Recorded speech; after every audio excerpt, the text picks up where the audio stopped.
El quinto COPEBIOT 2021, primer Congreso Internacional de Biotecnología y Bioingeniería y el Laboratorio de Biotecnología Celular y Molecular Avanzada de la UNSA, se complace en dar esta presentación sobre respuesta de anticuerpos y desarrollo de una vacuna inactivada candidata VIPCOR-B con potente protección contra SARS-CoV-2, el cual se encuentra bajo mi cargo. Mi nombre es Ronald Guarachi Olivera y soy estudiante de doctorado en Ciencias Biológicas, mención Biología Celular y Molecular de la Universidad de Antofagasta, Chile. Bueno, los objetivos de esta presentación son básicamente uno, evaluar las posibles desventajas de las pruebas rápidas, denominadas sistema de cassette de inmunoensayo de flujo lateral en pacientes sintomáticos con la COVID-19. El segundo objetivo es evaluar la cantidad de inmunoglobulina G e inmunoglobulina M de plasma de paciente convaleciente de la COVID-19 acoplados a la proteína S y RBD de SARS-CoV-2. El tercer objetivo es evaluar la concentración inhibitoria semimáxima de anticuerpos neutralizantes contra SARS-CoV-2 en una gran cantidad de pacientes convalecientes con la COVID-19. El cuarto objetivo básicamente es evaluar los distintos fragmentos de anticuerpos de pacientes con baja y alta capacidad neutralizante contra SARS-CoV-2. El quinto objetivo es evaluar la elección de la cepa viral SARS-CoV-2 para usarla en el diseño y fabricación de la vacuna VIPCOR. Eh, el, Luego, el siguiente objetivo es evaluar a cuántas dosis de vacuna en un determinado periodo la vacuna VIPCOR estimula la producción de anticuerpos neutralizantes evitando la infección de SARS-CoV-2 en modelos animales. Y el último objetivo básicamente es evaluar la seguridad de la vacuna inactivada VIPCOR con el fin de evitar la anafilaxia en modelos animales con la finalidad de pasar exitosamente a la fase clínica en humanos. Entonces, básicamente, la infección con SARS-CoV-2 va a comenzar de la siguiente forma. Aquí aumenta la carga viral, ¿sí? Desde el día cero. Y a medida que aumenta la carga viral, lamentablemente en los primeros días no va a ser detectable los anticuerpos. En este caso, la inmunoglobulina M, que es la que primero aparece a partir del día 7. Entonces, el inicio de los síntomas puede ser al día 5, más o menos. Pero lamentablemente la inmunoglobulina M, por prueba rápida, va a ser detectada 5 o 7 días después del inicio de los síntomas. Si fuera antes, nos puede dar un falso negativo en el paciente infectado con el SARS-CoV-2. Entonces este es el periodo de incubación, ¿sí? Que está en estado asintomático y luego empieza un poquito, bueno, empieza las complicaciones en el paciente. Y cuando todo va bien, obviamente aquí el paciente empieza a recuperarse, baja la carga viral y va desapareciendo la inmunoglobulina M y aparece en el día 14 la inmunoglobulina G, ¿sí? Pero esta inmunoglobulina G es la que va a proporcionar inmunidad a largo plazo, producto de una infección, ya sea una infección viral o una vacuna, básicamente. Entonces, ¿cuál es la diferencia entre la inmunoglobulina G y la inmunoglobulina M? En que la inmunoglobulina G representa el 90, el 70 o 75% del total de inmunoglobulinas humanas. Y este tiene mayor afinidad, ¿sí?, hacia las proteínas del SARS-CoV-2, pues en este caso la proteína Spike, mientras que la inmunoglobulina M representa el 10% del total de inmunoglobulinas humanas y este tiene menor afinidad hacia la proteína viral del SARS-CoV-2. Por lo tanto, lo más adecuado es para detección de pacientes infectados con el SARS-CoV-2 es utilizar pruebas moleculares, básicamente, ya que las pruebas rápidas nos pueden dar un falso negativo.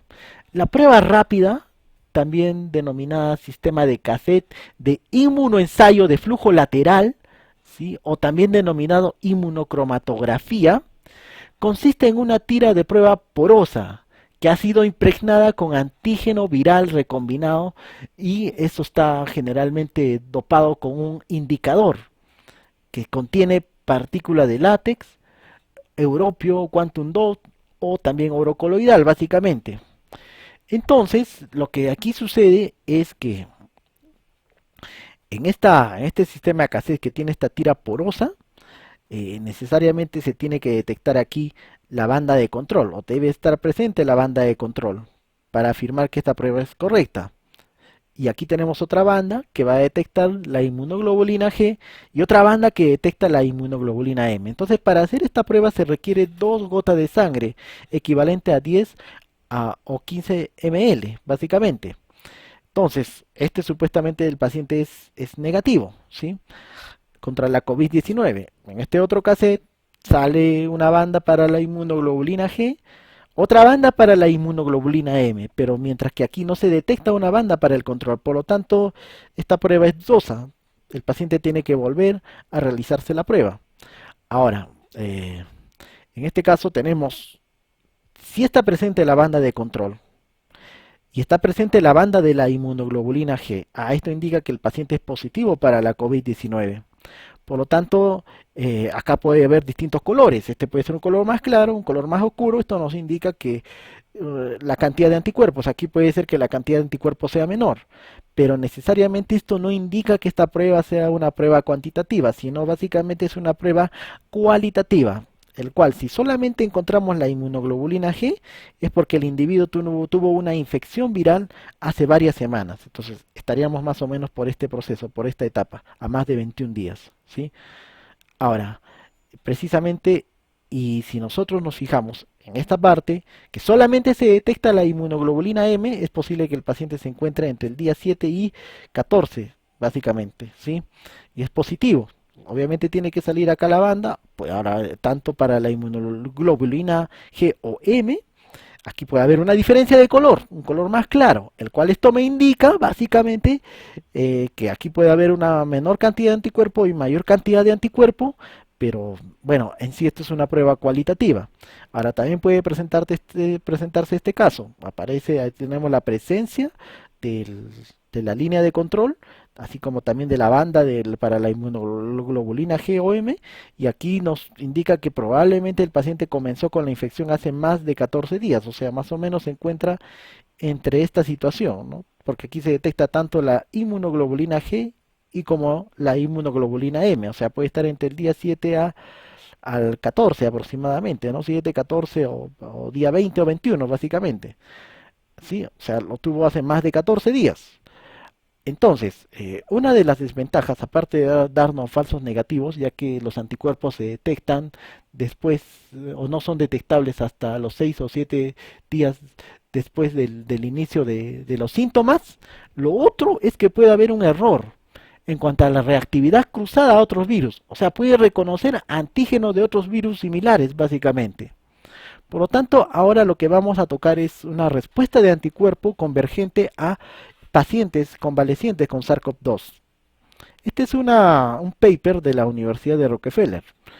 Vamos a ver en todo caso las cohortes. Aquí tenemos las muestras de pacientes, tanto de sexo masculino y femenino. Bueno, aquí tenemos la cantidad de inmunoglobulina G y M acopladas tanto al RBD y S, esto hallado como área bajo la curva mediante la prueba de ELISA, así como también tenemos el título neutralizante semimáximo, el promedio básicamente. Ahora, precisamente, y también tenemos el grado de severidad que va de 0 a 10. Y el promedio en varones fue 5.8 y en promedio en mujeres fue 5.4 básicamente. El 0 nos indica falta de síntomas, el 4 son síntomas angustiantes, fatiga, mialgia, fiebre, tos, falta de aliento, que interfieren o interfirieron con las actividades de la vida diaria. Y lo otro son síntomas incapacitantes, el 7 por ejemplo, que impedían la realización de la actividad de la vida diaria. Y el 10 que serían molestias inimaginables, indescriptibles. En este caso puede ser angustia debido a la falta de aliento. Entonces, de todos los pacientes que se han estudiado, se han elegido a los que tenían mayores valores en cuanto a título neutralizante semimáximo. Así como el paciente 21 que tenía más de 5052.7, y aquí tenemos al paciente 47 que tenía 10.433.3 básicamente, ¿sí? Ahora, la mayor parte de los pacientes han presentado fiebre, tos, mialgia, fatiga, eh, dificultades en la respiración, dolor, en este caso dolor de cabeza, ¿sí?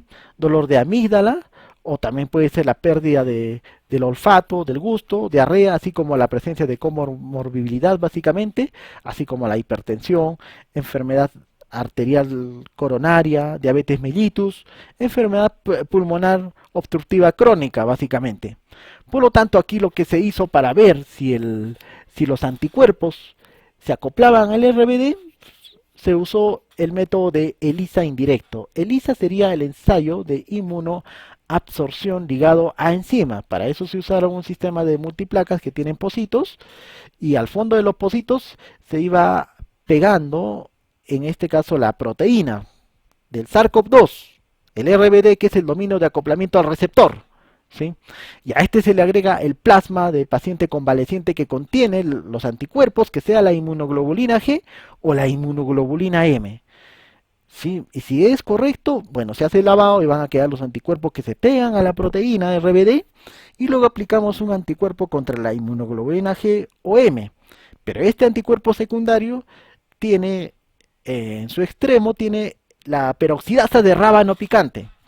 Y esa peroxidasa de rábano picante estaría reaccionando con el peróxido de hidrógeno, el cual va a desencadenar la liberación del oxígeno, haciendo que haya un cambio de color en el cromógeno. Y cuando existe este cambio de color es porque se han detectado los anticuerpos contra esta proteína RBD de SARS-CoV-2.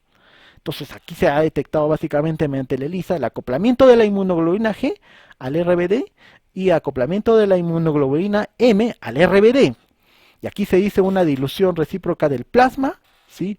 O sea que aquí iba a disminuir, a medida que aumentaba a medida que se iba diluyendo, obviamente iba disminuyendo la señal, ¿sí? Entonces aquí tenemos una mayor concentración de anticuerpos que están acoplados a la proteína de SARS-CoV-2, en este caso al RBD. ¿Sí? Y aquí tenemos, estos son los demás pacientes que tenían títulos neutralizantes semimáximos que no eran tan elevados, así como el 21 y 47 que tenían mayores títulos neutralizantes semimáximos, que lo hemos marcado con un color medio celeste en el caso del 21 o color 47 en el caso del rojo, y estos son los controles básicamente, ¿sí? Y lo mismo para este caso, para la inmunoglobulina M acoplada al RBD. Aquí tenemos la dilución recíproca del plasma, ¿sí? Y estos son los pacientes, los isotipos y los controles básicamente. Pero lo más importante aquí que debemos destacar es que en pacientes convalecientes con la COVID-19 se ha encontrado, o sea, mediante el área bajo la curva, que estaría midiendo la cantidad de anticuerpos en un intervalo de tiempo, se ha detectado mayor cantidad de inmunoglobulina G acopladas al RBD, que representa un 88%, a diferencia de la inmunoglobulina M acoplada al RBD, que representa un 66%. Y lo mismo aquí tenemos, la inmunoglobulina G al S, se hace lo mismo. Aplicamos este sistema de multiplaca que tiene pozos, ¿sí? O pocillos, básicamente. Y en cada pocillo vamos a poner en todo caso el antígeno, o en este caso la proteína Spike de SARS-CoV-2, que está pegada al interior de la superficie del pocillo. Y luego le añadimos el plasma del paciente convaleciente que contiene los anticuerpos inmunoglobulina G o M, y vamos a aplicar un anticuerpo específico contra esta inmunoglobulina G o M, que es el anticuerpo secundario que tiene pegada la peroxidasa de rábano picante. Esta peroxidasa de rábano picante va a reaccionar con el sustrato, el peróxido de hidrógeno, que va a liberar el oxígeno y va a desencadenar un cambio en el cromógeno, cambio de color. Y de tal manera que como a medida que vamos diluyendo, ¿sí? Vemos que va disminuyendo la intensidad del color. ¿Sí? Esto es lo que está pasando ahí. Esto es por absorbancia, ¿sí? Y estamos detectando los anticuerpos. Ahora, precisamente, y lo mismo que en el anterior caso, la inmunoglobulina G acoplada a la proteína Spike de SARS-CoV-2 viene a ser mayor a comparación de la inmunoglobulina M acoplada al S2. O sea, que puede ser que es de 40% al 21%, y ahí estamos viendo precisamente en los colores, con los colores, la flechita, que corresponde al paciente 21 al paciente 47, que tienen mayores títulos virales semimáximos, NT50 básicamente. Por lo tanto, aquí lo que observamos, básicamente, es que en cuanto al acoplamiento de la inmunoglobulina G al RBD en relación a la edad, no existe una correlación. Tampoco existe una variación significativa en cuanto a caso y contacto. Y en cuanto al acoplamiento de la inmunoglobulina G al RBD en relación a la duración de síntomas, sí existe una correlación. Así como también el acoplamiento de la inmunoglobulina G al S, también existe una correlación con respecto a la duración de los síntomas, básicamente. Ahora, ¿Cómo es que se va a detectar si está funcionando o no los anticuerpos del plasma de pacientes convalecientes con la COVID-19?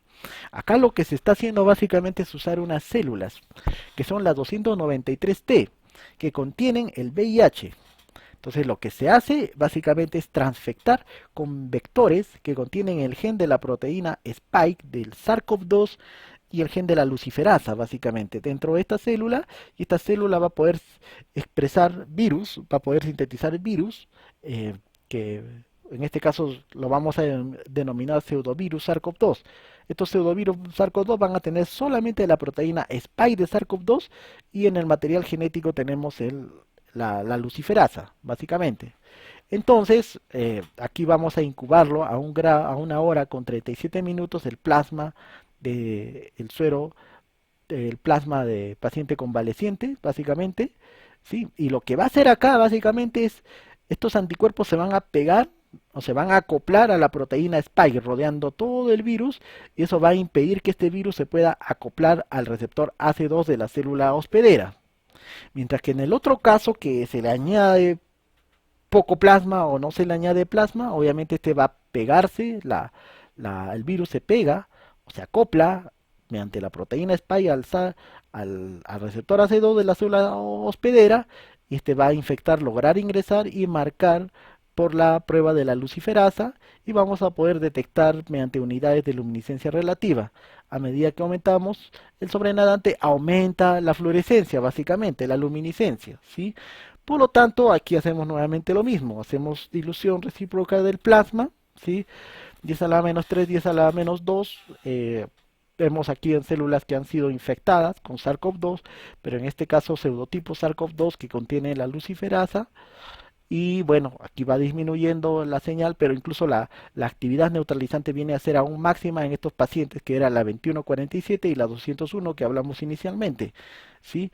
Por lo tanto, los que obtuvieron el mayor título neutralizante semimáximo fue el paciente 47, ¿sí? Que tenía más de 10.000. Seguido del paciente 21, que tenía un poco más de 5.000, seguido del paciente 201. Y el 18% no fue no detectable, y un 78% se encontraba debajo de 1.000. Por lo tanto, en cuanto al título neutralizante semimáximo, eh, existía una correlación con respecto a la duración de los síntomas. Lo mismo, al título neutralizante semimáximo existía una correlación con respecto al acoplamiento de la inmunoglobulina G al RBD, pero no existía una variación significativa en cuanto al sexo, ¿sí? O en cuanto a los casos y contactos, básicamente. Ahora, para poder obtener las secuencias de genes que estén relacionados al- a la expresión de los anticuerpos, se hace lo siguiente. Básicamente usamos aquí el ficol, este es sangre, se hace la centrifugación. Aquí tenemos plasma, esta es la interfase, que son los PBMC, que son las células redondeadas nucleadas. Acá tenemos el ficol. Y a partir de esta interfase vamos a hacer el enriquecimiento de las células B, básicamente. Y se hace la extracción del ARN, y aquí se hace el RT-PCR, obteniendo el DNA complementario. Y una vez que tenemos el DNA complementario, se hace el primer PCR, para lo cual se tiene que hacer el diseño de los cebadores. Pero para hacer ese diseño de los cebadores, utilizamos básicamente esta web, ¿sí? Del NCBI. Aquí tenemos los genes relacionados a las regiones particulares de los anticuerpos que queremos estudiar, así como también el IMGT, que sería el Sistema de Información Inmunogenética Internacional, que es una referencia global en inmunogenética y inmunoinformática, ¿sí? Este viene a ser un recurso conocido, integrado, de alta calidad, especializado en inmunoglobulinas o anticuerpos, así como receptores de las células T o complejo de mayor histocompatibilidad, tanto de humanos y de otros vertebrados, y la superfamilia de inmunoglobulinas, ¿sí? Y bueno, también proteínas relacionadas al sistema inmune de vertebrados e invertebrados, y así esta IMGT, por ejemplo, proporciona un acceso común para secuencias, genomas, estructura de datos inmunogenéticos basados en conceptos de IMGT Ontology y IMGT, bueno, que está en todo caso en colaboración con otras bases de datos de Europa, Japón, Estados Unidos. Entonces podemos usar esta web para poder hacer el diseño del cebador del, en este caso del gen del anticuerpo que se desea estudiar.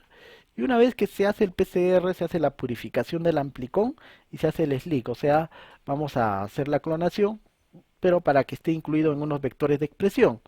Y luego se hace la transfección para iniciar con la transformación de la célula, que ya tiene ese vector con el amplicón, ¿sí? Y bueno, y luego se hace el cultivo.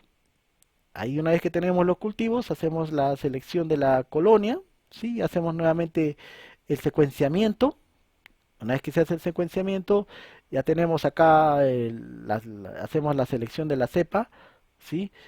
O selección de la colonia, perdón, y luego hacemos la preparación del ADN, y una vez que tenemos el ADN en un vector viral, se hace la transfección en células T293, y estas van a expresar los anticuerpos específicos en estudio.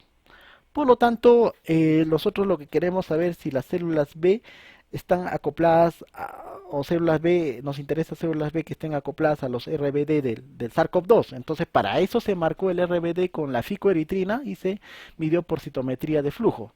Así tenemos el control. Este es del paciente 47, convaleciente COVID-19 47, 21, 72, 57, 96 y 101.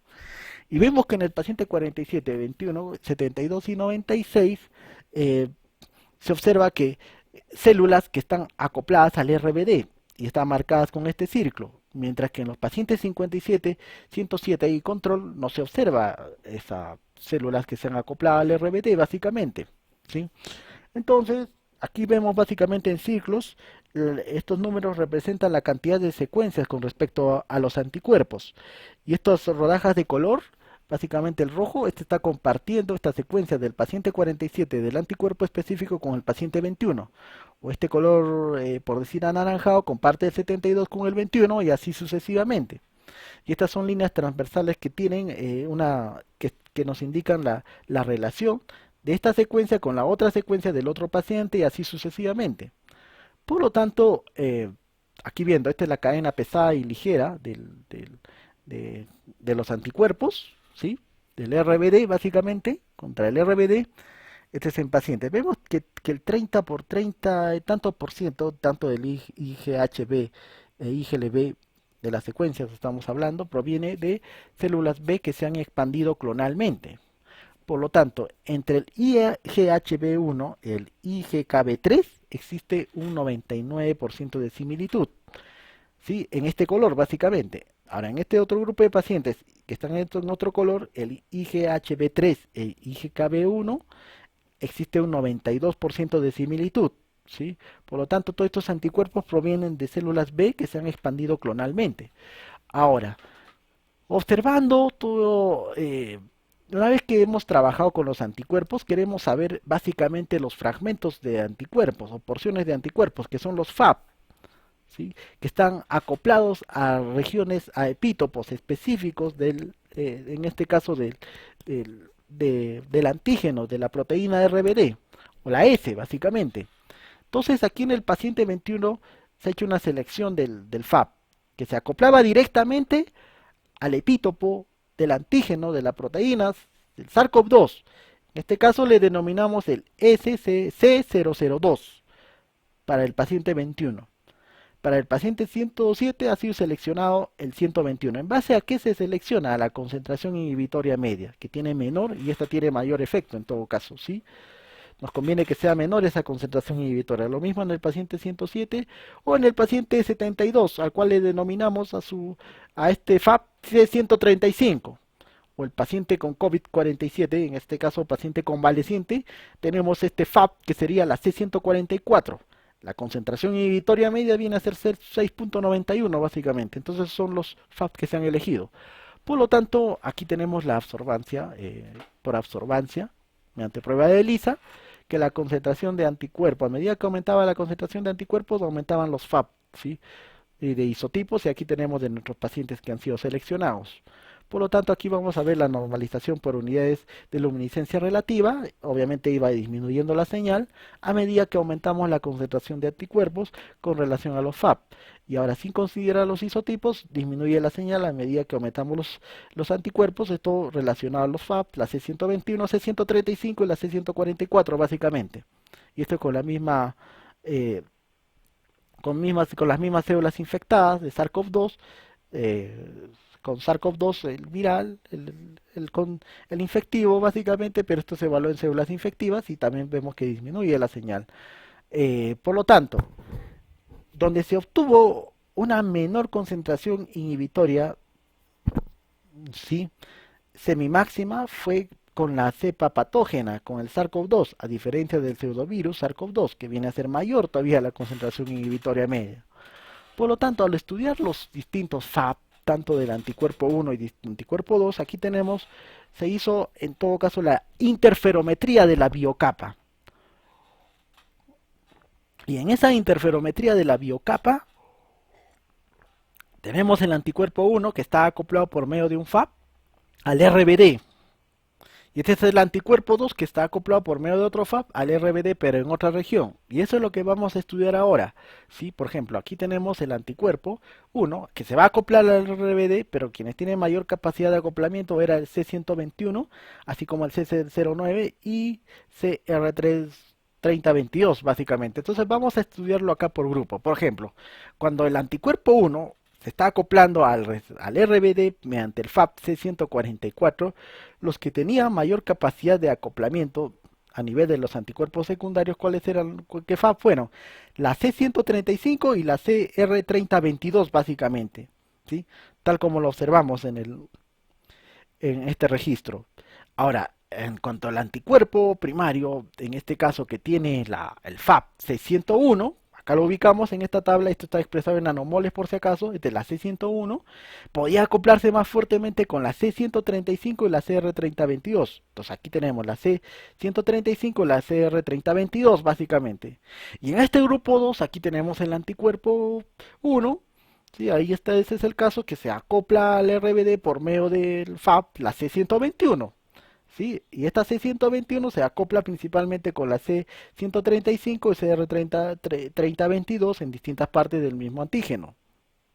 Bueno, y estos serían menores valores, básicamente. O cuando teníamos el FAB del anticuerpo 1, la CC09, este se acoplaba principalmente con la C135 y la CR3022. Y a nivel del grupo 3, tenemos, por ejemplo, cuando este es el FAB del anticuerpo 1, la C135, se acoplaba con todos los anticuerpos en distintas zonas del RBD, tanto la C144, C101, la C121, la C09, ¿sí? Y era menor, obviamente, era con cuando estaba otro tipo de, bueno, otro FAB. Y en este caso también podemos usar la CR3022, básicamente, que correspondía al FAB del anticuerpo 1. Y este podía acoplarse con todos, ¿sí? Tanto con la C144, tal como lo vemos, C101, C121, C009 y la C135. Por lo tanto, aquí vemos un grupo, la C121, que es el FAB del anticuerpo 1, puede acoplarse tanto a la C144 como a la C101. ¿Sí? Y la C121 puede acoplarse al mismo antígeno con otro que sería la CC02, que está verificado en esta tabla, que está expresado en nanomoles.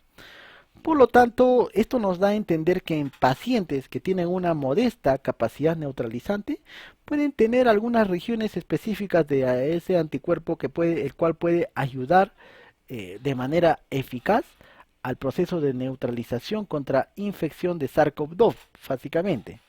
Por lo tanto, se hizo un estudio de estos antígenos de epítopos para recibir a los FAB. En este caso tenemos un epítopo de la S, ¿sí?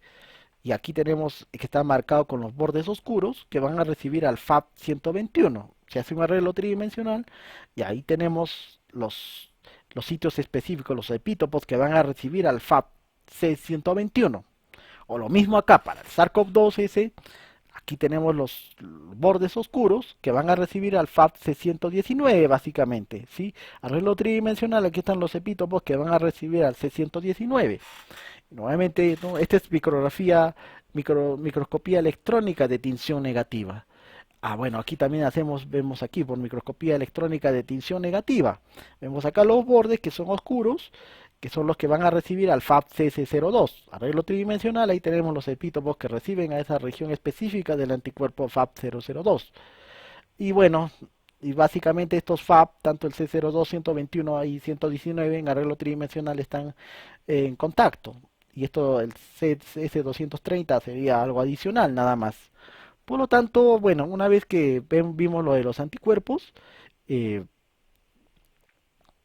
vemos que el desarrollo, vamos a pasar a este paper que consiste en el desarrollo de una vacuna inactivada, candidato de VIPCOR, con una potente protección contra el SARS-CoV-2. Este es de un instituto de Beijing, China, básicamente. Y bueno, para poder diseñar la vacuna, que es el VIPCOR B, ¿sí? O VIPCOR, tenemos aquí el árbol filogenético, donde tenemos muchas cepas de distintos países que han sido estudiados y vamos a elegir básicamente la cepa que sea más patógena, la que tenga mayor rendimiento viral dentro de las células y tenga mayor capacidad de poder producir mayor cantidad de anticuerpos. En este caso fue la HB02. O sea, de todas estas, de todas estas cepas, de la HB02, la CQ01, CQD01, la que tenía mayor título viral fue la HB02. Entonces, esta fue la que se eligió para el diseño de la vacuna, el VIP-CoRB. Y ahí tenemos, los vamos a infectar en células Vero y luego vamos a reproducir una gran cantidad de virus, pero en un sistema Cell Factory se llama, que el cual se obtuvo como 7 generaciones virales y luego esto se trasladó a un sistema de bioreactor de 10 litros que se encontraba a 36 grados, ¿sí? Y bueno, esto más o menos estaría como unas 8 horas aproximadamente, a 36 grados, 10 litros, y luego el virus se va a inactivar con la beta propiolactona. Una vez que se hace la inactivación con la beta propiolactona, se hace la validación de la inactivación, tenemos el sobrenadante del virus inactivado, aquí se le agregan los buffers, ¿sí? Y se hace un reconocimiento, una preparación inmunocromatográfica, añadiéndole un adyuvante que es el hidróxido de aluminio para la fábrica de vacunas. Y precisamente eh, se han elegido lotes que tenían una mayor multiplicidad, que va de 0.01 a 0.3. Estos son los lotes. Pero esa multiplicidad básicamente se refiere, ya, es multiplicidad de infección, se refiere al número de, en este caso, al número de partículas virales en relación a las células diana. Y estos son los 3 lotes que se han elegido para poder inactivar el virus. Y esa inactivación del virus con la beta propiolactona duró como 4 horas aproximadamente. Entonces, luego se hace, aquí tenemos los anticuerpos, aquí este es de la cosecha, alta concentración viral, y esto sería la purificación de la proteína. Y vemos señales, tanto para N como para S, sí, pero vamos a ver ahora del plasma de pacientes convalecientes, o suero de pacientes convalecientes, ¿sí? A partir de suero también vemos la señal tanto de la cosecha como también de la alta concentración viral y también del purificado que viene a ser con más señal, obviamente. Entonces luego vemos la micrografía electrónica, una escala de 100 nanómetros del nuestro virus que fue inactivado, donde presenta una cierta, como vemos, ya no es eh, una cierta deformidad, ¿sí? Pero ahí vemos la proteína Spike, este virus ya está inactivado, ¿sí? Que fue el eh, ¿cómo se llamaba? El HB02, pero que ya está inactivado básicamente, se observa la micrografía electrónica. Por lo tanto, aquí se hace lo siguiente. Vamos a ver el grado de inmunización mediante el VIPCOR, en este caso utilizando los ratones BAL-C. Y vemos que a una baja dosis, media dosis y alta dosis, a diferentes días, a medida que aumentaban los días, ¿sí? Le vamos a hacer una inyección del VIPCOR, una vez que ya se fabricó la vacuna, a nivel peritoneal, ¿sí? Intraperitonealmente en estos ratones. En el día 0 y en el día 7 se mide la concentración, los anticuerpos, los títulos de anticuerpos neutralizantes, ¿sí? Y fue aumentando, o sea, la tasa de cero conversión ya se observó a los 7 días. La cero conversión básicamente es la aparición de anticuerpos ante una infección. Y a medida que fue al día 14 aumentó la cantidad de anticuerpos neutralizantes. Y al día 21 y 28 también aumenta, pero no hay diferencias entre ambos. Pero sí hay diferencias entre el día 7 y 14, tanto a una baja dosis hasta una alta dosis, ¿sí? Ahora, luego se hizo a dos dosis. La primera inyección intraperitoneal que viene a ser en el día cero y la segunda en el día 7. ¿Sí? Vemos que aumenta también la concentración, la cantidad de anticuerpos. ¿Sí? Bueno, solo que fue mayor a diferencia del anterior. Ahora, otro en el día cero y 14 también aumentó notablemente. Y cuando fue de 0 a 21 aumentó aún más. O sea, esto va a depender de la dosis. Cuando era 0 a 21 era mayor todavía, a diferencia de los datos que obtuvimos anteriormente cuando fue una sola dosis. Pero bueno, en este caso continuamos con el experimento. Al día cero se le aplica la vacuna al VALC, ¿sí? Y a los 7 días se estaría midiendo los anticuerpos, ¿sí? Eh, Esto, por ejemplo, fue a los 7 días, ¿sí? Bueno, 7 días después de la última inmunización. Y esto también se está midiendo a los 7 días, a los 14 días, y al día 7 se le aplica la vacuna y se mide los anticuerpos, ¿sí? Que aumentó, ¿sí? Ahora, a los 14 días también se le aplica la vacuna y se miden los títulos de anticuerpos neutralizantes, que también aumenta, ¿sí? Y al día 21 solo se le mide los anticuerpos, pero ya no se le aplica la vacuna, pero vemos que sigue aumentando la cantidad de anticuerpos neutralizantes. Y lo mismo para el día 28. Esto sucede tanto a una baja, media y alta dosis de vacuna, básicamente. En este caso, el VIPCOR. Fijándonos bien, casi son los mismos valores. ¿Sí? Entonces, aquí se aplicó a distintas dosis. Una dosis de vacuna, dos dosis de vacuna o tres dosis de vacuna. Una dosis en el día cero. 7 días después se mide la cantidad de anticuerpos, no, sí, la cantidad de anticuerpos neutralizantes, ¿sí? Día cero, día 21, 7 días después se mide la cantidad de anticuerpos neutralizantes, que viene a ser mayor. Día cero, día 7 y día 14 hay mayor cantidad de anticuerpos neutralizantes. ¿Sí? Por lo tanto, donde se aplicaron tres dosis, hay más cantidad de anticuerpos neutralizantes a comparación de una sola dosis o dos dosis. Ahora, por lo tanto, aquí se estaría midiendo los anticuerpos neutralizantes en el día 21. Comenzando, en este caso se trabajó con varias líneas animales. En este caso se comenzó con el conejo, ¿sí? Desde una baja dosis a una alta dosis en el día cero y se mide en el día 21 los títulos de anticuerpos neutralizantes. Y vemos que va aumentando, ¿sí? En distintas dosis. Pero cuando se le aplica eh, en tres dosis, el día cero, el día 7, el día 14, ¿sí? Y el día 21 se estaría midiendo la cantidad de anticuerpos, a tres dosis viene a ser mayor el título de anticuerpos neutralizantes, a diferencia, ¿sí? En este caso se aplicó, aparte de estas líneas celulares, se aplicó también en la macaca mulata. Vemos que aumenta la cantidad de anticuerpos. Y no solamente, bueno, esto más que todo en los modelos animales descritos anteriormente. Por lo tanto, aquí la alta tasa de cero conversión se dio a los 21 días, igual que en el otro gráfico, básicamente. Por lo tanto, luego aquí es donde se estaría utilizando, en este caso, la macaca mulata, ¿ya? Donde se hizo la primera inyección en el día cero, la segunda inyección en el día 14 y el desafío contra SARS-CoV-2 sería en el día 24. Y en el día 7, después del desafío con SARS-CoV-2, se realiza la eutanasia en estos animales para evaluar básicamente los tejidos pulmonares. Por lo tanto, aquí se hizo la GMT de los anticuerpos, que sería la media geométrica de los títulos. Eh, Tenemos el placebo. En el placebo lo que se hace es inyectar, aplicar solución eh, salina fisiológica, ¿ya? Y luego tenemos dosis de vacuna, la menor dosis a la mayor dosis de vacuna, sí. Y precisamente cuando se hace, bueno, obviamente acá la inyección es el día cero y día 14, ¿sí? Cero el día 14, entonces vemos que desde el día cero aquí estaría aumentando la cantidad, la media geométrica de los anticuerpos neutralizantes. Y precisamente para el día 24 este aumenta, por ejemplo, de unos 200, son unos 216 a 258 aproximadamente. Esto fue antes de los 24 días, ¿sí? Por lo tanto, en cuanto a la temperatura, 7 días después del desafío no varió demasiado, no se mantuvo bajo esas condiciones.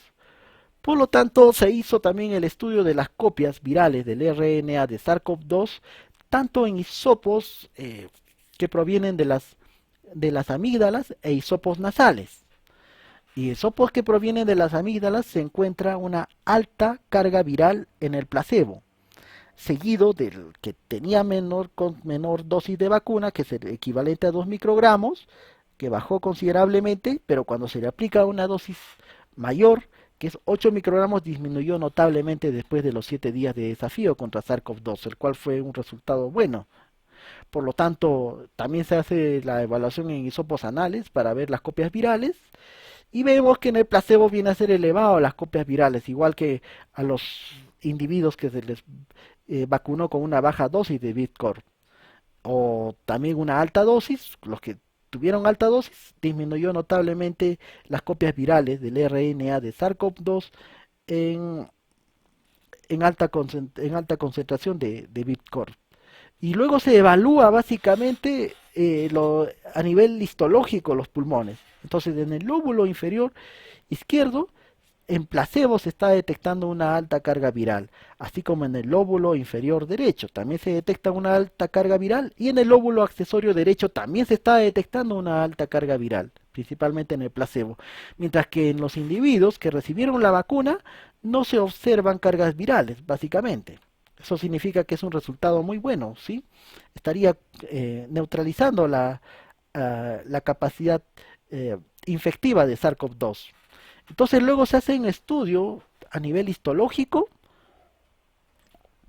y vemos que en el placebo los tejidos están dañados. O sea, aquí se observa una neumonía intersticial severa, básicamente. A diferencia de los individuos que han recibido la vacuna a 2 microgramos o 8 microgramos baja y alta dosis, los tejidos son normales, o sea, no afectó los tejidos. Esto viene a ser un resultado completamente positivo. Entonces, una vez que se obtienen esos resultados positivos, nosotros queremos saber si existe una seguridad con esos BitCorp. Entonces se hace la evaluación de la seguridad de los BitCorp en ratones, cobayos y también primates no humanos. Acá se aplica el placebo, que consiste en inyectar una solución. eh, eh, Esta es una solución fisiológica, básicamente, una solución salina fisiológica, y 7 días después de la inyección, vemos, por ejemplo, y 14 días después de la inyección, no se ven cambios notables en cuanto al peso y el régimen alimenticio. O sea, significa que no afectó la fisiología de este ratón. Y también se hace en el cobayo, pero en este caso se utiliza un control negativo que consiste en suministrar una solución salina fisiológica, el control positivo que consiste en suministrar la albúmina humana, y este es a 0,1 y una dosis de vacuna, ¿sí? Ahora vemos que en los 4 tratamientos tampoco se observan esas diferencias, ¿sí? O sea, los pesos no se observan diferencia en pesos y régimen alimenticio en la cobaya. Y lo mismo también sucede en los monos, en el primate no humano que es la macaca mulata, que se aplica el placebo, ¿sí? Aquí se le aplica la solución salina fisiológica, 2 microgramos de Bitcorp, 4 y 8, o sea, dosis alta de Bitcorp, y tampoco se observa esos cambios notables en cuanto al peso. Por lo tanto, esto es algo bueno en sí. Eh, entonces tampoco se observó una diferencia significativa en cuanto a marcadores de macrófagos como la CD3, CD4, CD8, sí, CD20, o sea, no se han detectado indicadores clínicos anormales, básicamente.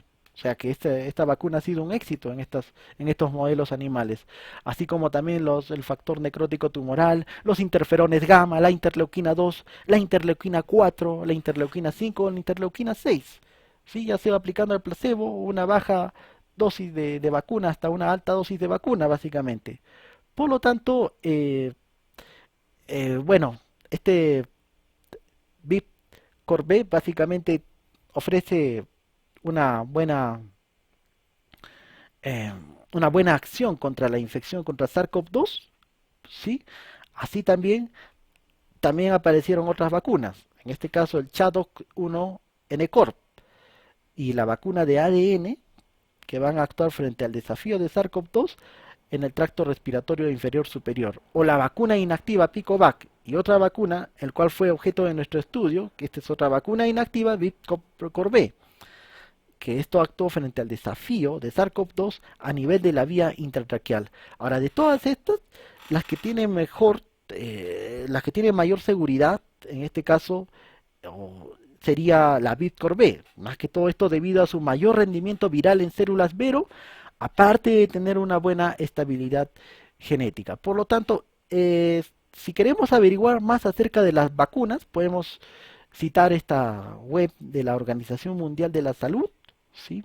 Y aquí tenemos toda la información acerca de las vacunas, de las cuales 16 vacunas candidatas se encuentran en evaluación clínica y 125 vacunas candidatas se encuentran en evaluación preclínica. Por lo tanto, estas son las conclusiones de esta presentación. Uno, que las pruebas rápidas presuntamente nos pueden dar resultados falsos negativos debido a que los anticuerpos se detectan 6 a 7 días después del inicio de síntomas de la COVID-19. Ahora, la cantidad de inmunoglobulina G fue mayor que la inmunoglobulina M procedente de pacientes convalecientes de la COVID-19, tanto para el acoplamiento a la proteína Spike y dominio de acoplamiento al receptor, en el SARS-CoV-2 básicamente. Y ahora, el titer neutralizante semimáximo fue óptima solo en 2 pacientes de la gran cantidad de pacientes que se han usado para este estudio, pacientes convalecientes infectados con la COVID-19. Ahora, en cuanto a los anticuerpos de plasma de COVID-19 en pacientes con modesta actividad neutralizante, también puede observarse FAP, o sea, fragmentos de anticuerpos, que tienen una alta actividad neutralizante, el cual se pueden acoplar a distintos epítopos del antígeno. Ahora, para el diseño de la vacuna Vip-Corb, se eligió la cepa viral, que es el H02, el cual tuvo mayor rendimiento viral en células Vero. Ahora, en modelos animales se observa que a 3 dosis de vacuna, ya sea 0, 7 y 14 días, o sea, de vacuna Vip-Corb, aumenta la producción de anticuerpos neutralizantes contra SARS-CoV-2 a diferencia de 2 dosis o una dosis de vacuna Vip-Corb. Y la última conclusión sería que con la vacuna Vip-Corb en modelos animales no se observaron reacciones alérgicas ni daños tisulares, siendo esta vacuna Vip-Corb una vacuna candidata para eficientes ensayos clínicos en humanos. Muchas gracias.